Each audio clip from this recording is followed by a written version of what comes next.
It's not my fault. No, it is. Most people misunderstand Kaneki Ken. They remember the white hair, the violence, the breakdown, the blood. They think Kaneki is a story about becoming a monster, but that's exactly why he is considered one of the greatest protagonists in anime.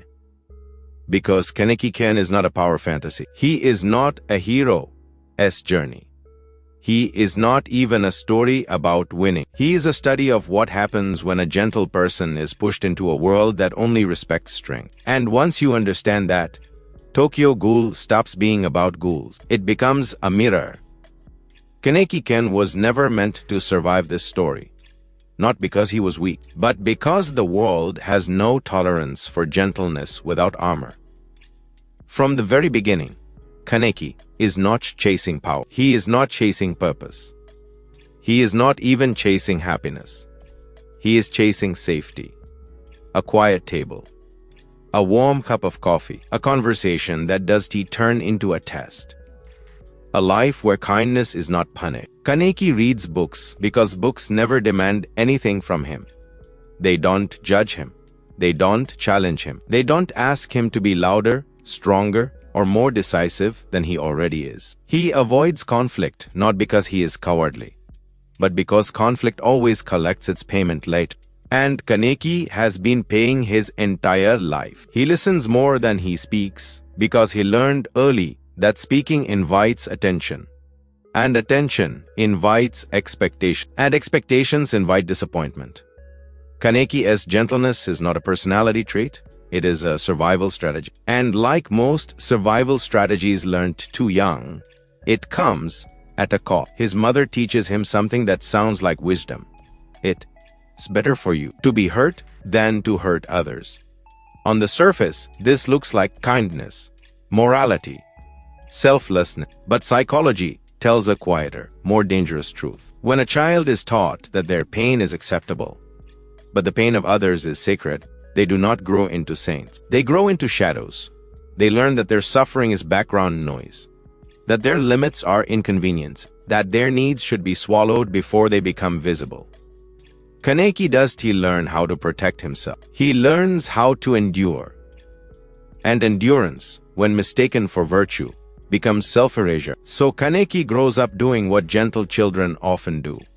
He minimizes himself.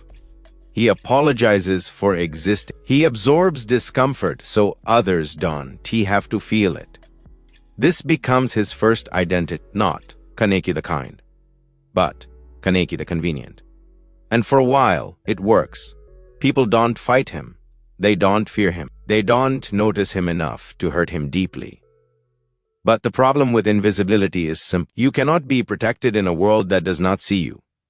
And one day, inevitably, the world crashes into him anyway. Not because he did something wrong. Not because he deserved it. But because gentleness without power is always living on borrowed time. And this is where Kaneki's story truly begins. Kaneki does not step into the world of ghouls. It is forced into him. Violently. Surgically. Without consent. This distinction matters. Because identity crises are not born from curiosity. They are born from rupture. From moments where the life you understood is torn away faster than your mind can adapt. Kaneki wakes up in a hospital bed as something that should not exist. A human consciousness. A ghoul body, no language, no rule, no framework to hold both. From a psychological perspective, this is catastrophic identity dissonance. Everything that once defined him collapses at the same time. His diet becomes poison. His morality becomes a liability. His place in society becomes illegal. The world he belonged to no longer recognizes him, and the world he is now part of offers no mercy. Kaneki is trapped between two identities, both demanding his death. He cannot live as a human anymore. But he refuses desperately to live as a ghoul, so he does what many people do when forced into a reality they are not ready to accept. He chooses a third option. Denial. Kaneki's early ghoul phase is often mistaken for weakness. But psychologically, it is foreclosure. Accepting a role that minimizes conflict. choosing endurance over decision, trying to survive without rewriting who you are. I'll just endure. I won't hurt anyone. I'll survive quietly. These are not moral declarations. They are defensive instincts, because choosing clearly would mean accepting something irreversible. And Kaneki is not ready to bury the person he was, so he stalls. And this is where people misunderstand him most. They mistake restraint for virtue, passivity for goodness, silence for strength. But this is not morality. This is fear disguised as kindness, because refusing to choose is still a choice. And the world, especially a violent one, never rewards indecision. It only waits until indecision becomes fatal. And Kaneki does not yet realize that surviving the world of ghouls will require more than endurance. It will require transformation.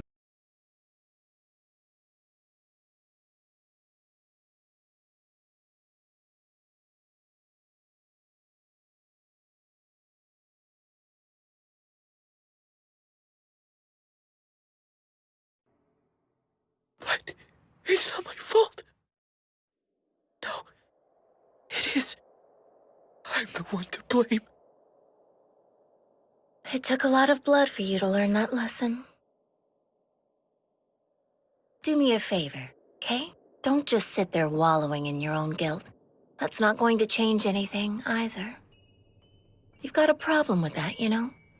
You're complacent, you never change or adapt. That's why you're at fault. Did you think you could blame it on something else? Coincidence? Tragedy? Fate? Sorry, but destiny doesn't exist in this world. It's all just one person's circumstances colliding with another's. And who creates those circumstances? Would you care to guess? It's you, Kaneki. All the detriment in this world stems from a lack of individual ability. Jason sure nailed that one. If you were smart to the ways of the world, you and I may never have come together like this. All because you were such a fool. But you're supposed to take the moral high road and suffer, right? Do you think the lovebirds would agree? You could have picked one of them, and the other would still be alive. But you failed them both. Why are you crying? This is your doing. You said you'd rather feel pain yourself than inflict it on others. You choose to be neutral. But you know what happens when you play both sides? In the end, everybody loses. You saw what happened with your mother. Shut up.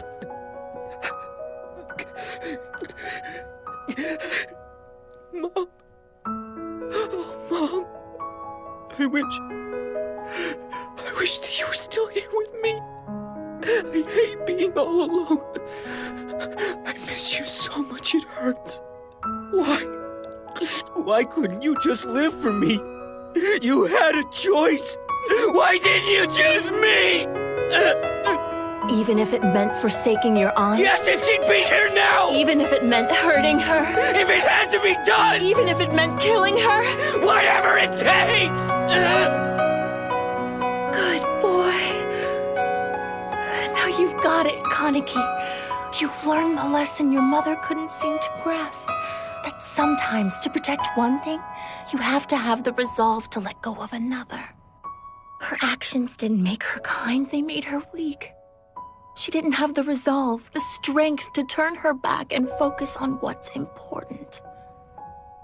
But you're not weak like she was. You have the power to break this chain of grief. I won't let that happen. Anyone who tries to take them from me will get no mercy.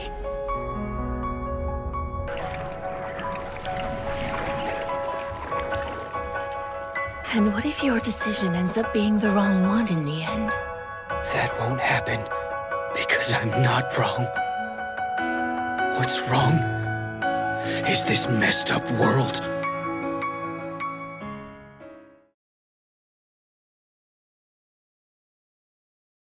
Kaneki believes kindness will protect him. The world teaches him otherwise. Every encounter repeats the same lesson in different ways. Kindness without strength is not virtue. It is permission. Permission to be hunted. Permission to be used. Permission to be broken. And then comes Jason. Jason is not just a villain. He is an environment. A closed space where morality has no value unless it serves survival. Because torture is not about pain. Pain is only the instrument. Torture is about control over identity. Jason doesn't want Kaneki to pass out. He doesn't want him to escape into unconsciousness. That is why he makes Kaneki count. 1000 minus 7. Again and again and again. Not to test intelligence, but to confirm awareness. As long as Kaneki can count, he is present. He is conscious. He is still him. And Jason makes sure that never changes.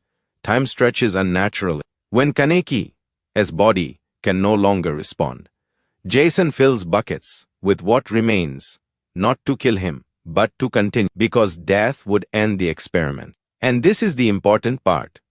Jason escalates not to cause pain, but to erase resistance. He injects directly into Kaneki's eye, not because it is efficient, but because it is intimate, because it forces Kaneki to confront helplessness without escape. And then comes the centipede. Jason does not invent this method randomly. The centipede is slow, invasive, unavoidable. It enters through the ear, a place meant for listening, for understanding, and it goes inward. This is not madness. This is symbolism made physical. The centipede represents an idea that Kaneki has avoided his entire life, that pain does not disappear just because you endure it quietly. Jason creates a reality where every belief Kaneki once trusted fails him completely. Endure pain silently? It only prolongs the torture. Refuse to fight back? It confirms you are prey. Protect others? They will still suffer, slowly, deliberately, in front of you. Jason does not argue with Kaneki's values. He invalidates them, and eventually, the mind does what it must when no option leads to survival. This is where the centipede is born, not as insanity, not as evil, not as cruelty, but as clarity. The centipede is the voice Kaneki buried when he was taught that being heard was more acceptable than hurting others. It is the voice that says, stop enduring, stop disappearing, stop letting pain decide your worth. When Kaneki accepts the centipede, he is not choosing violence. He is choosing agency. For the first time, pain is no longer something that happens to him. It becomes something he can respond to. His hair turns white not because he becomes powerful, but because the version of himself that believed suffering was noble finally dies. That identity could not survive this world, and the world made sure he understood that.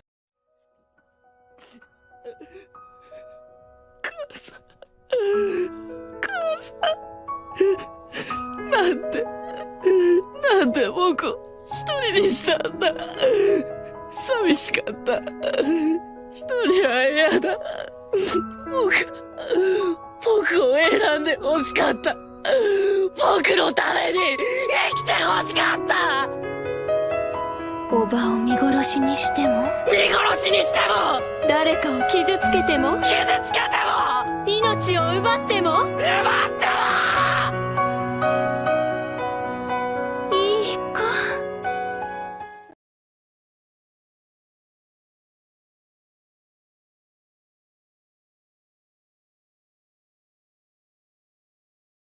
This is where most people misunderstand Kaneki-ken.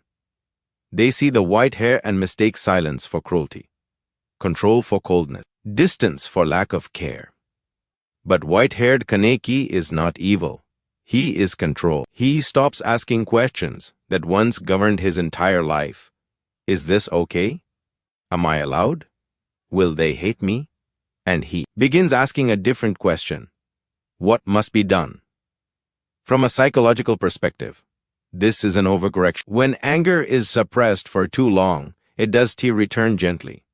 It explodes. Kaneki swings violently from self-erasure to self-domination, from victimhood to hyper-control. He does not become heartless. He becomes armored, because weakness nearly killed him.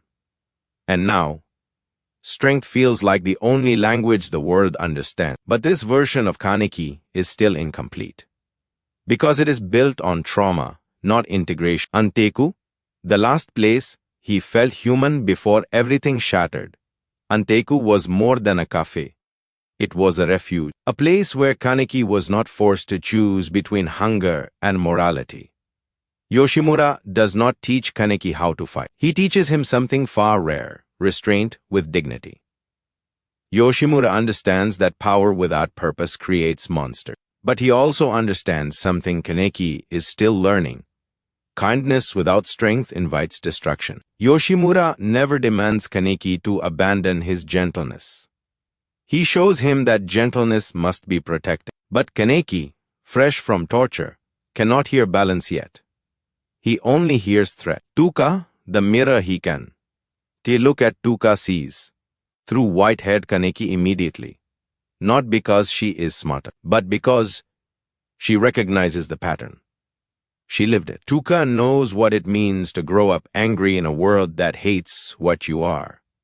She sees that Kaneki isn't cruel, he is distant. Not because he does care, but because caring feels dangerous.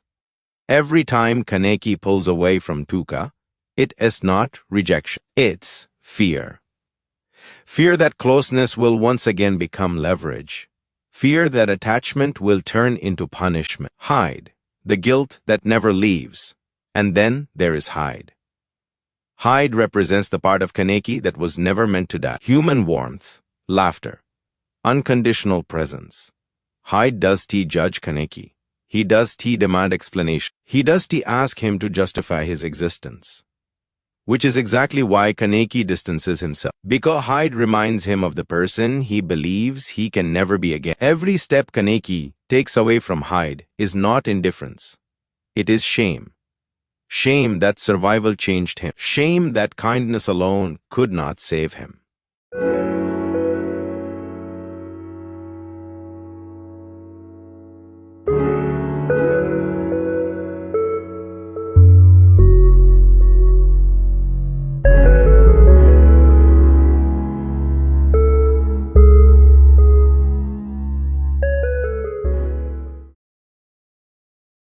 Kaneki builds his new identity around strength, control, precision, detachment, and it works.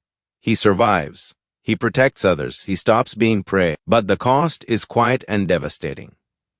This version of Kaneki has no room for rest, no room for softness, no room for contradiction. Because trauma-built identities are excellent at survival and terrible at living. He has not become whole. He has become functional. And functionality is not healing. It is endurance wearing armor. Setting up the fall into haze, white-haired Kaneki cannot last. Not because he is weak, but because no human being can live forever in a state of hypervigilance. Soon, the mind will do what it always does when balance is impossible. It will fracture, and from that fracture, a new identity will emerge. One that smiles.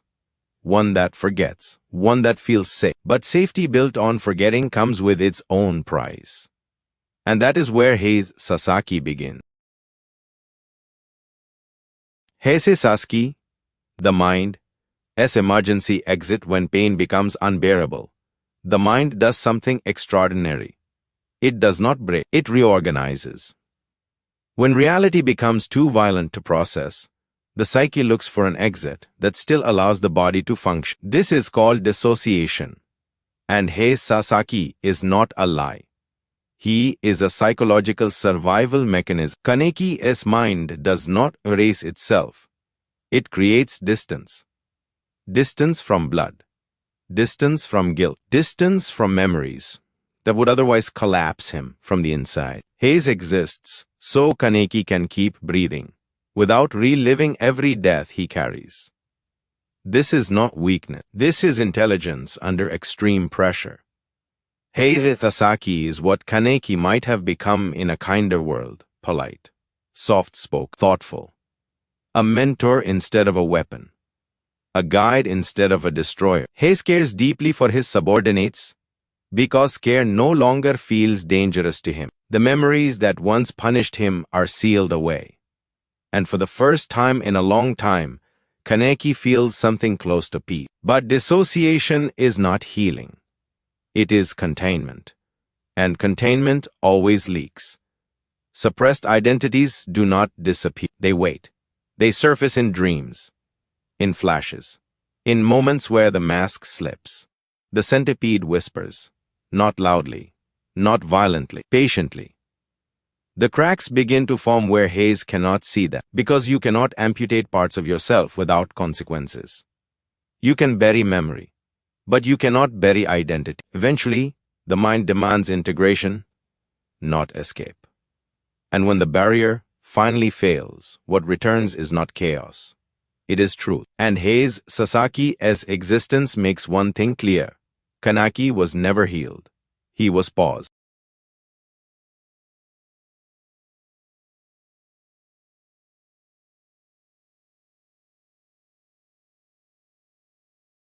You're weak, I say.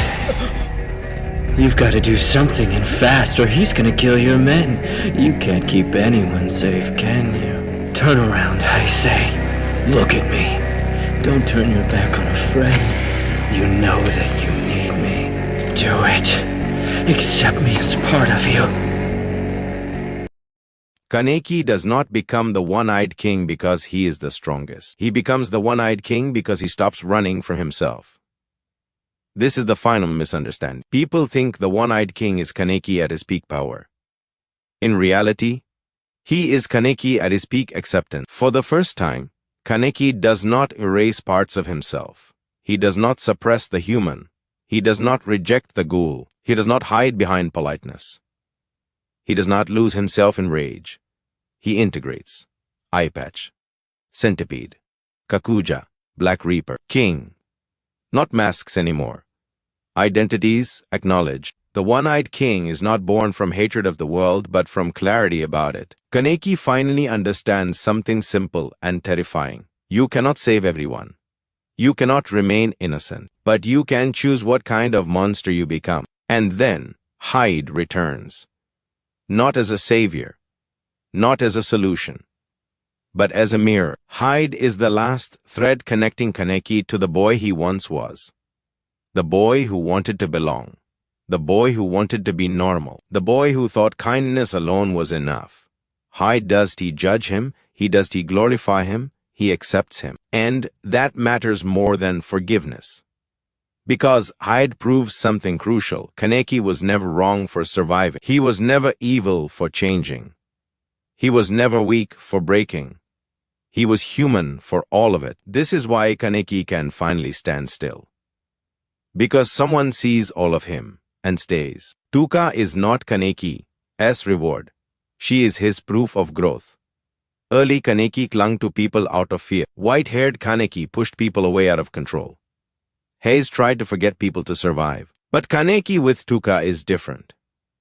He does not need her to save him. He does not need her to justify him. He does not need her to fix him. He chooses her. And she chooses him, knowing everything. The violence, the death, the centipede, the crown. Love here is not innocence. It is mutual acceptance of scars. Kaneki's final life is quiet. And that is intentional.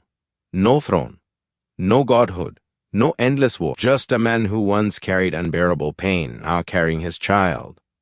This is the real ending. Not power, not victory, but integration. Kaneki does not reject the monster inside him. He does not let it rule him either. He lives with it. Eye patch remembered. Centipede acknowledged. Kakuja restrained. Black Reaper understood. One-eyed king completed.